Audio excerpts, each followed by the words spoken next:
नमस्कार मंडळी, तो माझा मित्वाचा आजचा म्हणजे 17 फेब्रुवारीचा फ्रेश असा रिव्ह्यू तुम्ही माझ्या आवाजामध्ये ऐकत आहात. आपण सुरुवातीला पाहतोय अंजली म्हणत असते की चिंटू अरे अगोदर चोरी फ्रॉड आणि आता विनयभंग इतके टोकाचे आरोप कसे करतोयस अरे तू चिंटू यांच्यावरती. अर्णव म्हणत असतो ताई अगोदर अंजली त्याच्या जोरात मुस्काडीत देते ना. आपण हा भाग कालच पाहिला आणि इथे आजही थोडंसं तेच दाखवलंय.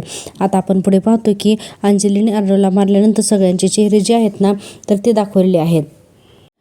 अर्णव म्हणत असतो अगं ताई, तर अंजली त्याला मारल्यानंतर म्हणते मेली तुझी ताई, आजपासून आपला संबंध संपला असं अंजली म्हणते. तेव्हा अर्णवला खूप मोठा शॉक बसतो. खरं तर अर्णवला राकेशचे पुरावे सादर करायचे असतात, पण राकेशने आज खूपच हुशारी दाखवलेली असते. अंजली म्हणते की ज्या घरामध्ये माझ्या नवऱ्याला मान नाही त्या घरामध्ये मी राहणार नाही म्हणून. आणि आता अंजली जेव्हा असा निर्णय घेते तेव्हा राकेश तर बघतच राहतो ना. त्याला वाटतं की अर्णवने तिला थांबवावं म्हणून अगदी डोळे फिरून वगैरे बोलत असतो. आजी म्हणतात नाही अंजली, अगं असं तू काय बोलतेस तू. अर्णव म्हणत असतो की ताई अगं, तर अर्णव लगेच अंजली म्हणते की बास आता इथून पुढे काही बोलायचं नाही म्हणून अर्णवला अंजली बोलूच देत नाही. आणि आता आपण पाहतोय की अंजली राकेशला म्हणते की चला, जिथे देवासारख्या माझ्या नवऱ्याला गुन्हेगार ठरवलं जातं तिथे मला 1 मिनिटही थांबायचं नाही असं अंजली म्हणते. आणि आता बघा राकेशला काही जावं वाटत नाही. राकेश नुसतं सगळीकडे बघत असतो. त्याला वाटत असतं कोणीतरी थांबवावं.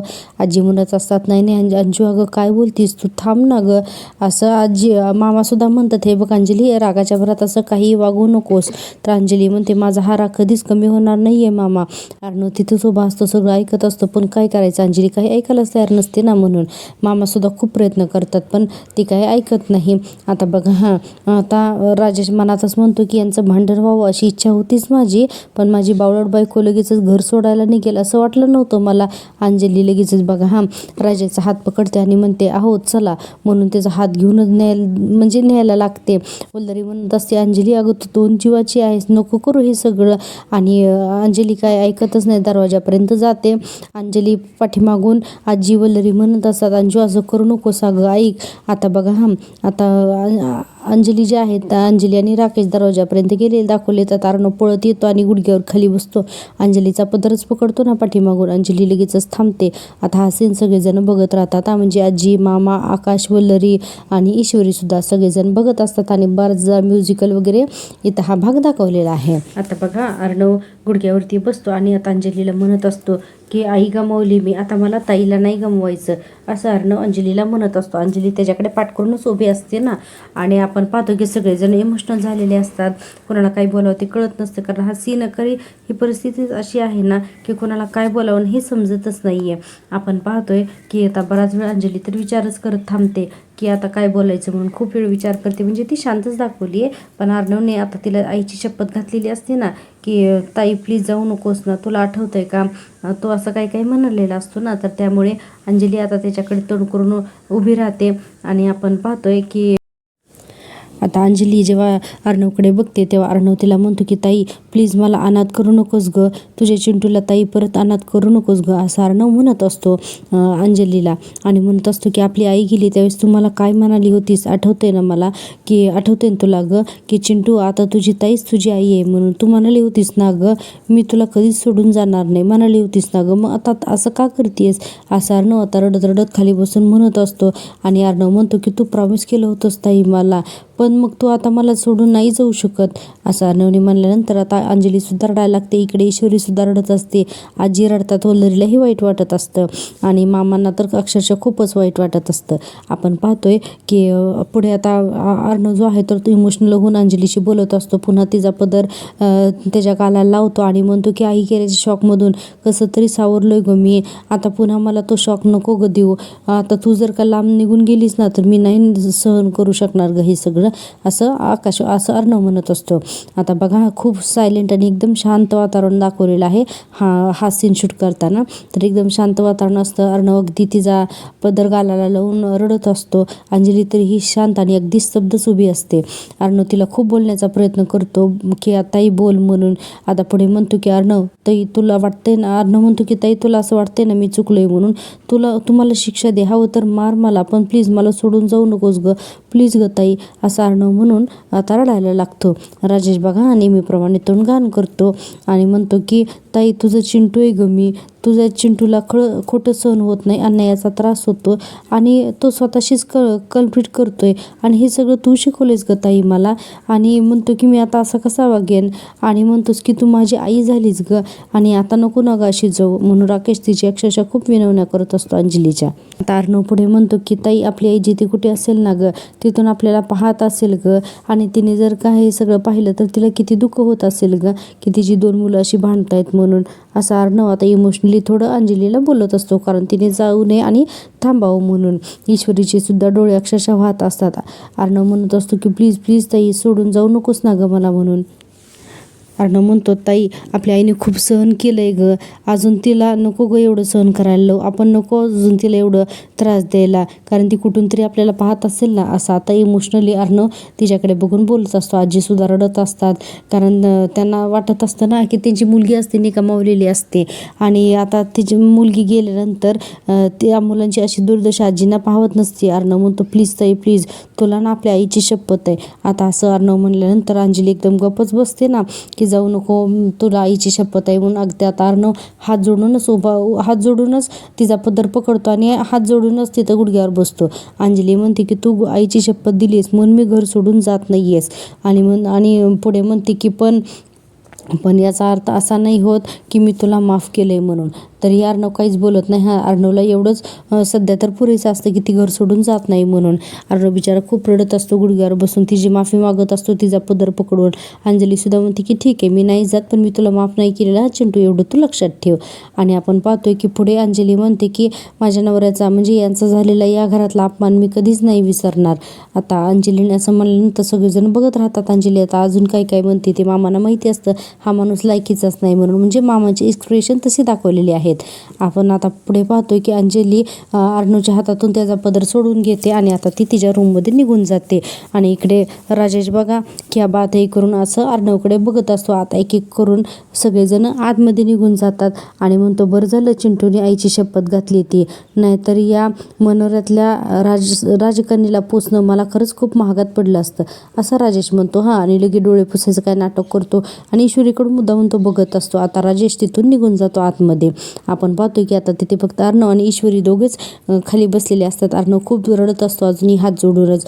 आता ईश्वरी सुद्धा रडतच म्हणजे त्याच्यासोबत खाली बसते आणि त्याला सावरत असते. आता अंजली आता ईश्वरी आणि अर्णव दोघे सुद्धा रडतात. आता आपण दुसरा सीन बघतोय. दुसऱ्या सीनमध्ये इकडे रूममधला आपल्याला सीन दाखवलेला आहे. आता त्या रूममध्ये अंजली, मामा आणि आजी तिघे सुद्धा असतात. आजी अंजलीला समजावत असतात की अंजू अगं घर म्हटलं की असे छोटे मोठे गैरसमज होतच असतात. आजी अंजलीला समजावत असतात की अंजली विसर बरं आता सगळं. आणि पुढे म्हणतात की हे बघ मी चिंटूशी सुद्धा बोलेन त्यालाही समजवेन या सगळ्या गोष्टी, पण तुलाही तेच सांगते मी मनामध्ये कडवटपणा ठेवलास ना तर गैरसमज कधीच दूर होत नाहीत अगं. आता अंजली म्हणते गैरसमज नाहीतच अंजली, चिंटूचं ना मतच वाईट झालं यांच्याबद्दल असं अंजली म्हणत असते. आणि आपण पुढे पाहतोय की आणि अंजली म्हणते की तुम्ही दोघं माझीच काय समजूत काढताय, त्याला जाऊन बोला ना. मामा म्हणतात नाही अंजली तुझी समजूत काढत नाहीत आम्ही तुला शांत करण्याचा प्रयत्न करतोय तसं मामा सांगतात. आणि पुढे म्हणतात की हे बघ या सगळ्यामुळे तुला त्रास होता कामा नये एवढंच आमचं म्हणणं आहे. आजी सुद्धा म्हणतात की हे बघ चिंटू चुकीचाच वागलाय, मी त्याचं समर्थन करतच नाहीये, पण अगं अंजली तू ना पण आत्ता कोण बरोबर आहे कोण चूक आहे तर याचा विचार करायची वेळच नाही आहे अंजली. त्यामुळे प्लीज तू ना शांत हो. तू जर का तोच विचार करत राहिलीस ना तर तुला आणि बाळाला दोघांना सुद्धा त्रास होईल. चिंटूने केला का विचार माझ्या बाळाचा असं अंजली म्हणते. आणि पुढे म्हणते की नाही त्याने माझा विचार केला माझ्या बाळाचा, मग तुम्ही त्याला जाऊन प्रश्न विचारा ना. आता असं म्हणल्यानंतर मामा मनातल्या मनात म्हणतात अंजली अगं अर्णव तुझ्या बाळाचा आणि तुझा विचार करूनच इतके दिवस गप्प बसलाय, पण कसं सांगू तुला मी तुझ्या आयुष्यातला विलन हा चिंटू नाहीये तर तुझा नवरा आहे असं मामा मनातल्या मनात बोलत असतात. अंजली म्हणत असते की चिंटूने सगळ्यांच्या समोर यांचा अपमान केला आणि मी काही गप्प बसायला हवं होतो का तेव्हा असं अंजली म्हणत असते. आणि पुढे म्हणते की यांच्यासारखा माणूस असं वागत तरी शकतो का ग, सांग ना गाजी तू. आणि म्हणते की गरीब गरजूंसाठी स्वतः केसेस लढतात गती आणि बघ ना चिंटू कसा बोलतोय म्हणून. अंजली रडत बोलायला लागते आणि म्हणते की वेळप्रसंगी स्वतः आपल्या खिशातले पैसे घालून मदत करतात, यांच्यासारखा माणूस कोणाचा कधी खून करू शकतो का ग. अगं मला ना सहनच होत नाही आहे गं, माझा सक्का भाऊ माझ्याच नवऱ्याबद्दल असा विचार करतो म्हणून अंजली खूप रडत असते. नाही सहन होते मला हे सगळं म्हणून. आता मामा तिथेच उभे असतात आणि मामांना सुद्धा हे सगळं ना अवघड वाटत असतं. अंजली म्हणते चिंटू आणि ईश्वरी गेले होते ना पुण्याला शोधायला, तर सापडलं का काही त्यांच्या विरुद्ध, सांग ना सापडलं. मामा म्हणतात नाही. आजी म्हणतात की अंजू अगं तू शांत हो बरं बाळा, नको गं तू एवढा त्रास करून घेऊ. अगं या दिवसामध्ये प्रसन्न राहायचं असतं ना आईने. आता अंजली म्हणते हो राहायचं असतं ना आजी, प्रसन्न राहायचं असतं, पण बाळाचा मामाच जर का बाळाच्या वाईटावर असेल तर काय करायचं, म्हणून अंजली रडायला लागते. आजी म्हणतात हे बघ तू दुखावली गेलीस आणि अगदी साहजिकच आहे ते, तू आई होऊन वाढवलंयस त्याला, त्यामुळे तुला वाईट वाटणारच ना गं, पोटात घाल ना गं त्याची ही चूक. आता अंजली म्हणते पोटात घातली असती गं त्याची चूक आजी, पण ती चूक नाही आहे का आजी, हा गुन्हा आहे असं अंजली म्हणत असते. तिला ज्यावेळेस कळेल ना राकेश नक्की काय आहे तो नक्की अंजलीचे डोळे उघडतील. मामा म्हणतात की अंजली हे बघ प्लीज. तर अंजली म्हणते नाही मामा आता तू काही बोलू नकोस, मला एकटं सोडा बरं प्लीज, आता मला याच्यावरती काहीच बोलायचं नाही. मामा म्हणतात की ठीक आहे आणि म्हणतात की आई चला आता आपण इथून निघूया म्हणून. आणि आता मामा आणि आजी दोघेसुद्धा अंजलीला तिथे सोडून रूममधून निघून जातात. आपण पाहतोय की अंजलीच्या रूममधून मामा आणि आजी गेल्यानंतर अंजली तिच्या पोटावरती हात ठेवून खूप रडते. आपण आता पाहतोय की इकडे अर्णव आणि ईश्वरीच्या रूममध्ये आता ईश्वरी अर्णवला म्हणत असते की सर म्हणून. आता अर्णव म्हणतो की अगं ईश्वरी हे सगळं काय होऊन बसलंय, दिस इज व्हेरी अनएक्सेप्टेबल आणि म्हणतो की अनप्रेडिक्टेबल आहे. ईश्वरी म्हणते की सर आज खूप मोठा डाव साधलाय त्या राकेशने. आता अर्णव म्हणतो की पण हे ताईला माहीत नाही आहे ना, आणि पुढे म्हणतो की काय करावं ना, मला ती खरंच काही कळतच नाही आहे ग, की ताईला आता कसं समजावून सांगू मी, मला खरंच काहीच कळत नाही आहे. ईश्वरी म्हणत असते की सर प्लीज, त्याही आत्ता रागायत आहे, तर तुम्ही थोडं त्यांना समजून घ्या, तुम्ही त्यांना थोडं शांत होऊ देत. अर्णव म्हणतो की वाटलं होतं या राजेशसारख्या क्रिमिनलच्या अगेन्स्ट प्रूफ मिळालं ना की याला की सगळं काम सोपं होऊन जाईल म्हणून.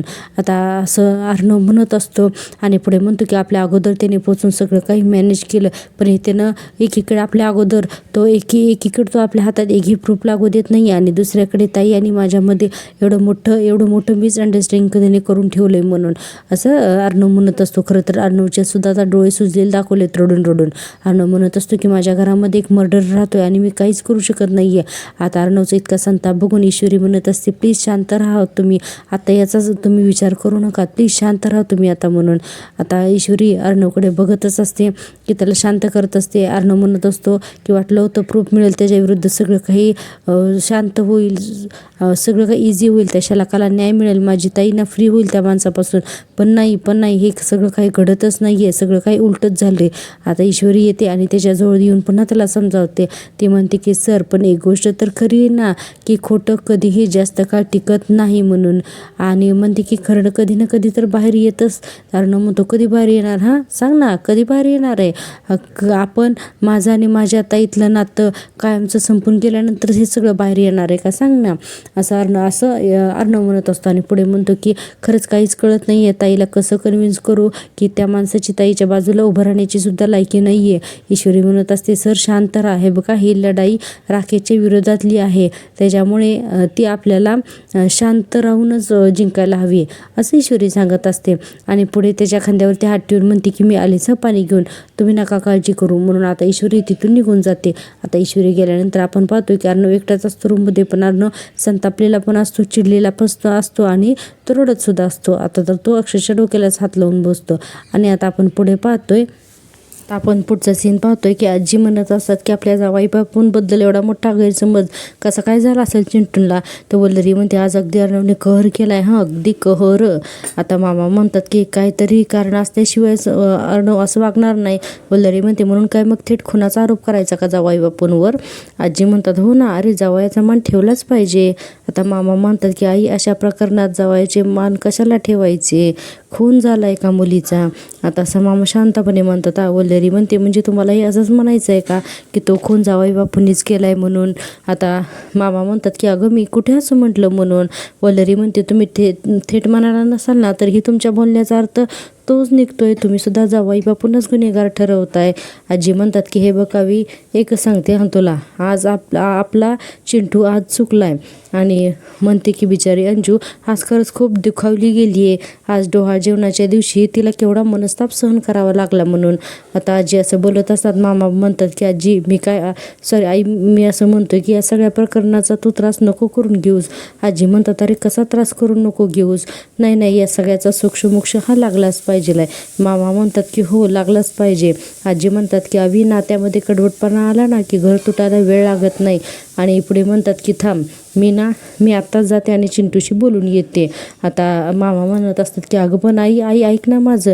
आजी मामांचं काही ऐकत नाही आणि तिथून निघून जातात. आता आजी निघून गेल्यानंतर मामा म्हणत असतात सगळंच विचित्र झालंय असं म्हणून मामा आता वल्लरीच्या समोरून बसलेले उठून निघून जातात. आता मामा गेल्यानंतर वल्लरी म्हणते जावाई बापूंबद्दल अर्णवच्या मनामध्ये एवढी मोठी शंका आहे, म्हणजे कुठेतरी पाणी नक्कीच मुरत असणार आहे असं वल्लरी म्हणते. आणि पुढे म्हणते की आणि सगळ्या गोष्टी बळकवण्यासाठी मी राजेशसारख्या माणसाची हातमिळवणी करते. नाही वल्लरी, तू चुकतेस. हा माणूस जो आहे ना, म्हणजेच नक्की काय प्रकार आहे ना हे आणखीन समजून घ्यायलाच हवं असं वल्लरी म्हणते. नाहीतर याच्यामुळे मीच अडकायचे कधीतरी असं म्हणून. आता आपण पाहतोय दुसरा सीन. आजी इकडे अर्णवच्या रूममध्ये येतात आणि अर्णव आता सोफ्यावरती बसलेला असतो डोक्याला हात लावून. आजी म्हणतात की चिंटू अरे काय म्हणायचं तुला, जावाई बापूंसारख्या साध्या भोळ्या आणि प्रामाणिक माणसावरती असे खोटे नाटे आरोप कसे करू शकतोस रे तू आता, आणि तेही तुझ्या ताईच्या डोहाळ जेवणाच्या दिवशी. अर्णव म्हणतो की हे बघा जे टॉपिक मी काढला नव्हता त्यांनीच काढला होता. आजी म्हणतात अरे पण शंका तर तूच काढली होतीस ना. अरे बाबा मुंगी सुद्धा मारणार नाही हा माणूस, तो खून करेल असं खरंच वाटतंय का रे तुला.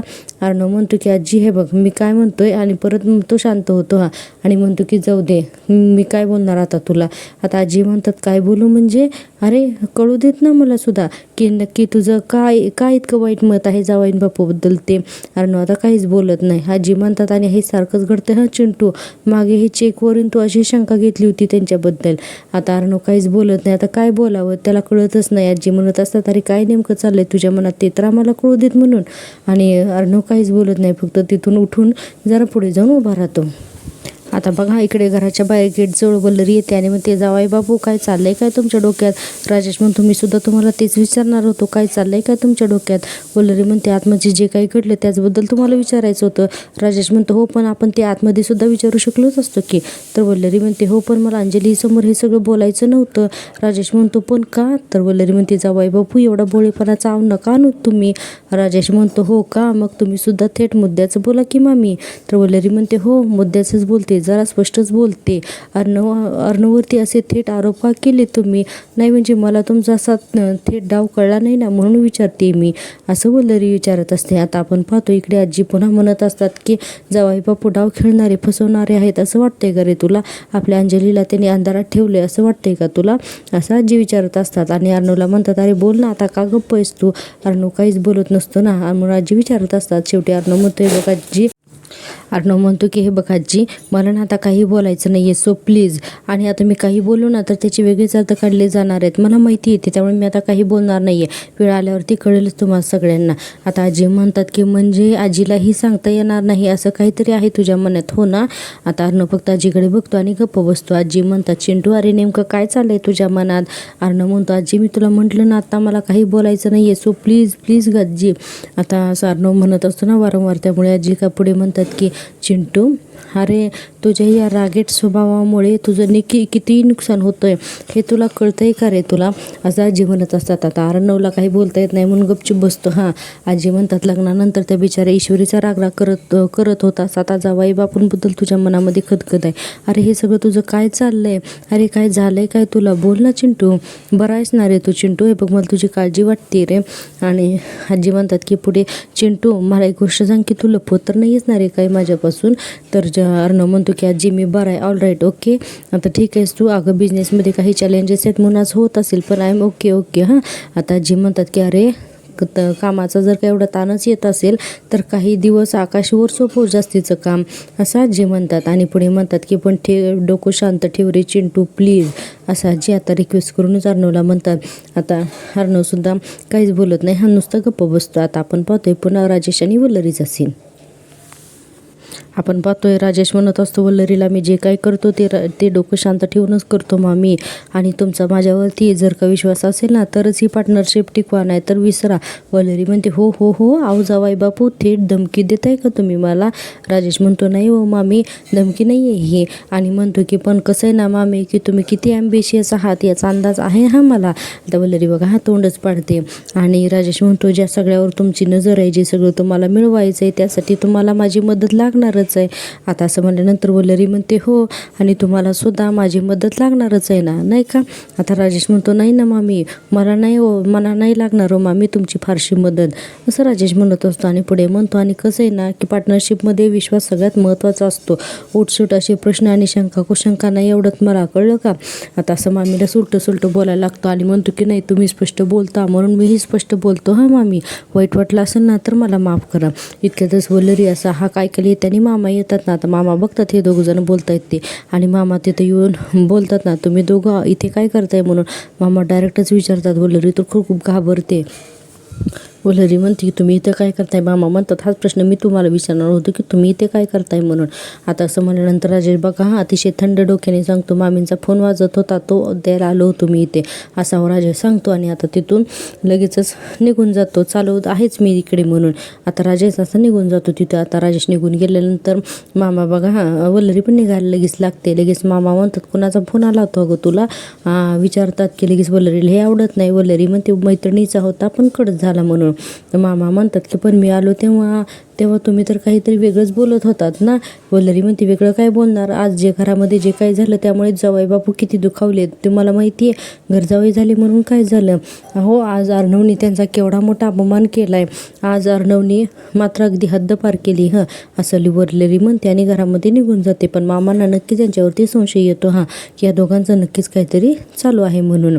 आता मामा म्हणतात की तुझ्या या लाडक्या जावई बापूंनी हद्द किती पार केली ना वल्लरी, हे अजून तुला माहितीच नाही आहे ग वल्लरी, याचं मामा एकटेच म्हणत असतात. आता आपण दुसऱ्या सीनमध्ये बघतोय अर्णव बेडवरती एकटाच असा बसलेला असतो, अगदी शून्यात नजर लावून वगैरे बसलेला असतो. आता तिथे ईश्वरी येते, आणि ईश्वरी आल्यानंतर बघते तर अर्णव तसं शून्यात नजर लावून बसला येते. ईश्वरी येऊन त्याला म्हणजे हात लावते आणि म्हणते की सर म्हणते, पण अर्णव काही म्हणजे अर्णवचा ना मूडच नसतो. ईश्वरी म्हणते सर प्लीज आता विचार नका करत बसू सर प्लीज, आणि म्हणते की बास करा आता सर हे सगळे विचार. पण अर्णव म्हणत असतो की माझं काही चुकतंय का? तर ईश्वरी म्हणते नाही सर तुमचं काहीही चुकत नाही आहे म्हणून. आता अर्णव म्हणतो की पण मग आज जे काय झालं ते. तर ईश्वरी म्हणते माझे बाबा ना एक गोष्ट सांगतात, तुम्हाला माहिती आहे का, मला ते आठवतं आहे आज. आता ईश्वरी म्हणते की आपली वेळ जर का चुकीची असेल ना तर आपण कितीही सच्चे असू कितीही खरे असलो ना तरीही कोणाला नाही पटत आपलं काहीच. अशा वेळी फक्त एकच गोष्ट करायची, आणि ती म्हणते की शांत राहायचं आणि एकदम संयम बाळगायचा आणि आपली वेळ येण्याची वाट बघायची, असं ईश्वरी अर्णवला सल्ला देते. पुढे म्हणते की मला माहिती हे सगळं सांगणं खूप सोपं आहे सर, पण प्लीज थोडे पेशन्स ठेवा सर प्लीज, असं ईश्वरी अर्णवला सांगत असते. आणि पुढे म्हणते की एक वेळ नक्की अशी येईल की तुम्हाला काय म्हणायचं आहे ना ते ऐकण्यासाठी ना सगळेजण बेचैन असतील म्हणून, असं ईश्वरी म्हणत असते. आणि पुढे म्हणते आणि सगळ्यांना तुमचं म्हणणं पटेल ही सर नक्की. अर्णव म्हणतो तोपर्यंत मी नाही सर्वाईव्ह करू शकत. आणि पुढे म्हणतो की आई गेल्यानंतर माझ्या जगण्याचं पर्पज माझी ताई होती, दुसरं कुणी सुद्धा नव्हतं. तिच्या चेहऱ्यावरचं स्माईल आणण्यासाठी ना मी काहीही करू शकतो ग ईश्वरी, असा अर्णव होता. तो त्याचं दुःख व्यतीत ईश्वरीसमोर त्याचं दुःख तो सांगत असतो. पण काही केलं तर माझ्या ताईचं स्माईल गेलं ना ग चेहऱ्यावरचं माझ्यामुळं, आणि दिस इज सो अनबेरेबल, असं अर्णव म्हणत असतो. आणि पुढं म्हणतो की मला हे सगळं नाही सहन होत आहे ग. ईश्वरी म्हणत असते सर प्लीज शांत राहा सर, मी आता तुम्हाला फक्त एकच गोष्ट सांगू शकते की एक दिवस तुमची बाजू अंजलीताईंना नक्की पटेल, असं ईश्वरीने सांगितल्यानंतर अर्णवला वाटतं काय माहिती. आणि आता अर्णव इतका रडवेला झालेला असतो ना की बस. आता अर्णव म्हणतो की ताईची बाजू आणि माझी बाजू असं कधीच नव्हतं ग आमच्यामध्ये ईश्वरी. अर्णव पुढे म्हणतो की आई गेल्यानंतर ताईच माझी आई झाली होती ग, असं अर्णव आता इमोशनल होऊन हे सगळं ईश्वरीला सांगत असतो. पुढे म्हणतो की आई गेल्यावर ना ईश्वरी मला रात्रीनं झोपच लागत नव्हती ग, त्यावेळेस खूप रडायचो ग मी, कारण आई नव्हती ना माझी म्हणून. तर त्यावेळेस माझी ताई मला कुशीत घ्यायची आणि मला शांत करायची आणि मला झोपवायची. आणि ईश्वरी तुला माहिती आहे का ग, माझ्यासाठी तीच अंगाई गायची, जी माझी आई माझ्यासाठी अंगाई गात होती ना, तर तीच अंजूताई माझी मला अंगाई गात होती, असं सगळं सांगत असतो. आणि पुढे म्हणतो की माझ्यासाठी मुद्दाम कुकिंग शिकून घेतलं होतं आजीकडून अंजलीताईने. आणि म्हणतो की रोज रात्री मला विचारायची होते तुला टिफिनमध्ये काय हवं आहे म्हणून, आणि रोज सकाळी आमच्या दोघांचेही डबे सकाळी लवकर उठून ती बनवायची. हे सगळ्या ज्या त्याच्या आठवणी असतात ना, तर तो अर्णव ईश्वरीला सांगत असतो. आणि ह्या आठवणी सांगत असताना खूप इमोशनल झालेला असतो अर्णव म्हणत असतो की खूप केलं आहे ग ताईनं माझ्यासाठी म्हणून, आणि रडत असतो. आणि म्हणतो मी काय केलं तिच्यासाठी, मी तिला हार्ट केलं ग. आता ईश्वरी म्हणते सर सावरा स्वतःला प्लीज, असं म्हणल्यानंतर आता अर्णव तिच्या मांडीवरती डोकं ठेवून झोपतो. आणि आता ईश्वरीसुद्धा रडत असते. आणि अर्णवला त्या सगळ्या आठवणी आठवत असतात की अंजलीने त्याला मारलेलं असतं आणि कशी म्हणाली असते की मेली तुझी ताई वगैरे. या सगळ्या आठवणी आठवून अर्णव आता ईश्वरीच्या डोक्यावरती म्हणजे ईश्वरीच्या मांडीवरती डोकं ठेवून खूप रडत असतो. आता ईश्वरीसुद्धा अतिशय मायेने आणि प्रेमाने त्याच्या केसांवरून हात फिरवत असते. आता बघा हा दुसरा सीन दाखवला आहे, तो म्हणजे राजेशचा. अंजली आणि राजेश दोघी रूममध्ये शांतपणे झोपलेले असतात. रूममध्ये पूर्णतः अंधार असतो आणि इतक्यातच राजेशला जाग येते. राजेश उठून बसतो आणि अंजलीकडे बघतो, तर अंजली एकदम गाढ झोपलेली आहे. असं म्हणल्यानंतर राजेश म्हणतो की ती शांत झोपली आहे माझी बावळट बायको, असं राजेश म्हणत असतो. आणि म्हणतो कायमचं असं शांत झोपून टाकतो हिला, असं राजेश म्हणत असतो. आणि राजेश इतका भयानक आणि क्रूर दाखवला ना की बास. लगेचच म्हणतो बाय बाय अंजली, खूप चांगली बायको होतीस हं तू, असं राजेश म्हणतो. अगदी आदर्श बायको होतीस हं तू माझी, पण आता माझ्या आयुष्यातली तुझी भूमिका संपली, असं राजेश म्हणतो. आणि तो अगदी प्रॉपर विलनच दाखवला आहे हां. आणि आता आपण पाहतोय की राजेश काय करतो, तिथं ठेवलेली जी उशी आहे ना, तर ती उशी घेतो आणि अंजलीच्या तोंडावरती ठेवून अक्षरशः तिला तोंड दाबून उशीने ना मारून टाकतो. तिचे हातपाय वगैरे हे हालत असतात. आणि हे सगळं जे आहे ना, तर ते अर्णवचं स्वप्न असतं. आता अर्णव इतक्या जोरात दचकून उठतो ताई करून. आता ईश्वरी दचकते ना, कारण ईश्वरीला ही सुद्धा झोप लागलेली असते. आणि असं झाल्यानंतर लगेचच अर्णव म्हणत असतो की माझी ताई करून ओरडायला लागतो. ईश्वरी म्हणते सर काय झालं, वाईट स्वप्न पडलं का? तर अर्णव म्हणतो की माझी ताई, अगं तो राजेश ना. आता ईश्वरी म्हणते सर प्लीज शांत व्हा सर, अहो ताई सेफ आहे, त्या खोलीमध्ये झोपले असतील. तर अर्णव म्हणतो नाही ताई सेफ नाही आहे, तो माणूस जोपर्यंत तिच्या लाईफमध्ये ना तोपर्यंत ताई माझी सेफ नाही आहे, आणि आता मला जाऊन बघायलाच पाहिजे. आता ईश्वरी म्हणत असते सर थांबा सर, शांत व्हा. तर अर्णव पळतच जातो रूममध्ये. आता ईश्वरी पण त्याच्या पाठोपाठ उठते. तर तिला अचानक चक्कर येते आणि ती म्हणते की अरे मला अशी अचानक चक्कर का आली म्हणून, आणि म्हणते की हे भगवान मला चक्कर का आली असेल, असं ईश्वरी म्हणत असते. आणि तो रे माझा मित्राचा हा बाकी तेच सांगतो. पुढच्या भागात आपण पाहतोय अर्णव पळत जातो ताई म्हणून, तर राजेश दरवाजा उघडतो. अंजली तिथेच असते. अर्णव म्हणतो की ताई, तर लगेच अंजली म्हणते तिथेच थांब, आती नको येऊस, तू जा बरं इथून, मला नाही बोलायचं आहे तुझ्यावरती. आता राजेश लगेच जा म्हणून त्याच्या तोंडावरतीच दरवाजा बंद करतो. ईश्वरी म्हणत असते सर अहो इंदोरी पोहे केले. तर अर्णव म्हणतो ताईनं काही खाल्ले नसेल, जोपर्यंत ताई खात नाही तोपर्यंत मी सुद्धा काही खाणार नाही, म्हणून ईश्वरी जाते आणि अंजलीला पोहे देते. तर ईश्वरी म्हणते अन्नावर नकावर राग काढू. तर मग अंजली म्हणते मग कशावर राग काढू. तर राजेश म्हणतो 1 मिनिट अंजली, मी हे जाऊन बाहेर नेऊन कुत्र्याला खाऊ घालतो, म्हणून राजेश तिथून निघून जातो. ईश्वरी त्याच्याकडे बघतच राहतो. प्रेक्षकांनो, तुम्हाला जर का मी दिलेला रिव्ह्यू आवडत असेल तर प्लीज माझ्या चॅनलला एकदा सबस्क्राईब करा आणि व्हिडिओला लाईक करायला अजिबात विसरू नका. भेटूया उद्याच्या भागात, तोपर्यंत टेक केअर, बाय बाय.